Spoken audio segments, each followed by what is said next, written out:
આજે તો હનુમાનપુરાનો જ ફેરો લાગી ગયો બોલો. 150 દેગા.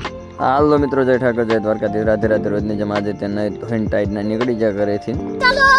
આજે ફેરા બેરાનું કંઈ ભવિષ્ય હતું નહીં. મને લાગતું હતું કે આજે ફેરા બેરા લાગશે નહીં, એટલે મેં કહું શાંતિથી ઉઠીને આપણે 10 વાગે નીકળ્યા હતા ઘરેથી. અને ત્યાં જવાનું હતું ને રાતનું કંઈ બુકિંગ નહોતું, એટલે મેં કહું ચોકડે જઈને બેસીશું, ઘરે તો ટાઈમ જાય નહીં. હવે ચોકડેથી આપણે કદાચ અહીંયાથી કોઈક બીજો લોકલ ફેરો લાગી જાય. વાગી જાય આપણે સવારમાં ચોકડીએ, અને થોડી વાર બેઠા એટલે આપણે ફેરો લાગી ગયો. સોલર પેનલનો એ ભરી લીધું, લોકલ જ હતું.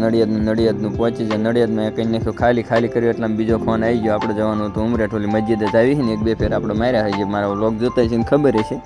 એટલે ભરી લીધું ઉમરેઠનું. ઉમરેઠ જતાં લગભગ આપણે બપોર ચડી ગયો હતો.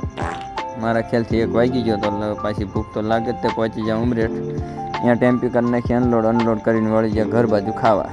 નીકળી ગયા ખાવા એટલે આપણે એમ કહેતા હતા કે કરમ હારા કરો, બાકી રાશિથી કંઈ થતું નથી. કારણ કે રાવણની રાશિ એક જ હતી.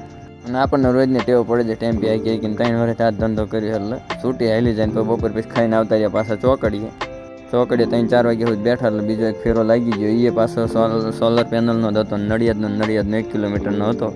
એટલે એ ભરી લીધો. ભરીને પછી નીકળી ગયા આપણે.